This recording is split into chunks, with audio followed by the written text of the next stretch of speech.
Managing Negative Thoughts, Thought Challenge Buster.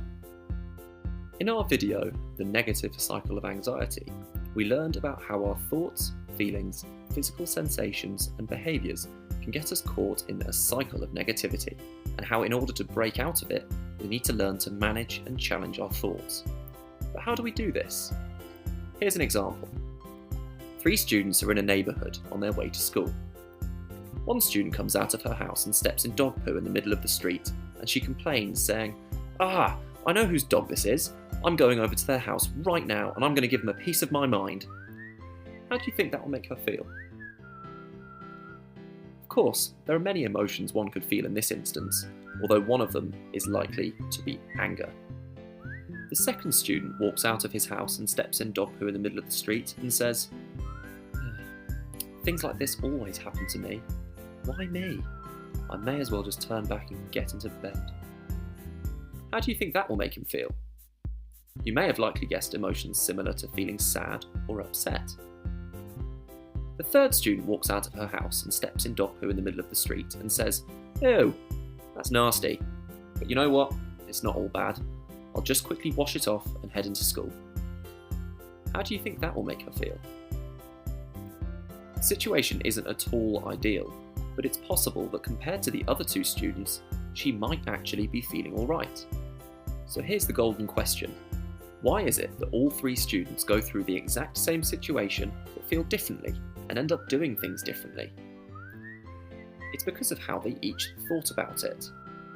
As you can see, we've begun to recognise that there is indeed power in our thoughts. We've also started to understand that sometimes, when in an anxiety-provoking situation, these thoughts can be quite negative and harsh on ourselves. The good news is, we don't have to just put up with those thoughts.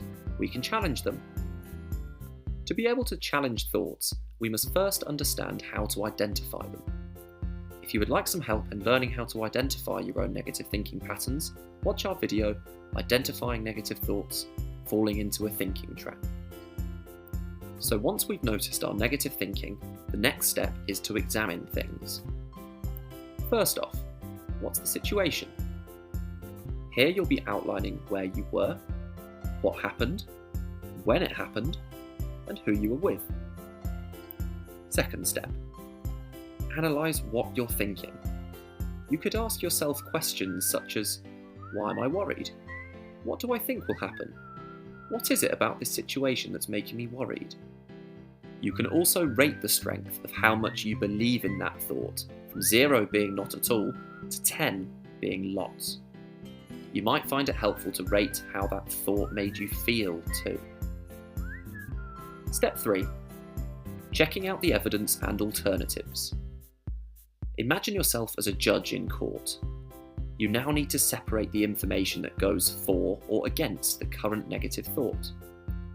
To help you decide, you could ask yourself questions such as, is this a thinking trap? Has this happened before? What would someone else say about the situation? What's the worst that could happen? What's the best that could happen? Step 4. Right, so having considered all that information, it's time for the final verdict. The moment we've all been waiting for. The aim here is to think of a more balanced thought that might be more accurate and realistic. Step 5. Now that you've created a more balanced thought, don't forget to re-rate the strength of your original thoughts and feelings. Hopefully you'll find that the intensity of these 2 factors has reduced. Okay, so let's revisit our example of a negative cycle of anxiety. In our video called The Negative Cycle of Anxiety, we described a situation where someone had to do a presentation in class but are afraid of public speaking. Their reaction might be characterised by thoughts like, I'm going to mess up my speech and the whole class will laugh at me. Emotions such as fear or terror, uncomfortable physical sensations in the body, and perhaps behaviours such as leaving the room to avoid the situation. Now, let's see how by changing our thoughts, we can remix this into a positive cycle. Instead of thinking, I'm going to mess up, a thought might be, I'm not sure how this speech is going to turn out, but I'll give it a go anyway. This thought not only addresses the uncertainty we might be concerned about, but it also places less pressure on us to have the perfect performance. This is what we would call a realistic, balanced thought, rather than a negative one. Our emotions would probably change as well. We might still feel scared or nervous, but the likelihood is that this feeling would be reduced and leave us feeling more relaxed. Likewise, we might start to notice that our bodily sensations also become less intense. As a result, instead of leaving the class to get away from all the discomfort, we might have ended up facing the whole class speech head on and possibly surprised ourselves of what we're actually capable of. Even if we did have a bit of a wobble during the speech, that's okay. It's unlikely to be as big of a deal as we might first have thought. The likelihood is there are others just as worried as us, and were probably focusing on their own speech to pay too much attention to any tiny mistakes we might have made. This shows that challenging our negative thoughts can have a large impact on how we feel and behave. It can be quite tricky to do at first, so don't be put off if you don't manage it straight away. With a bit of practice, you'll be taking those negative thoughts to court, breaking that vicious cycle of anxiety, and forming a cycle that ends in you feeling much more positive about the situation. This video was created by the Tower Hamlets Education Wellbeing Service. Thanks for watching.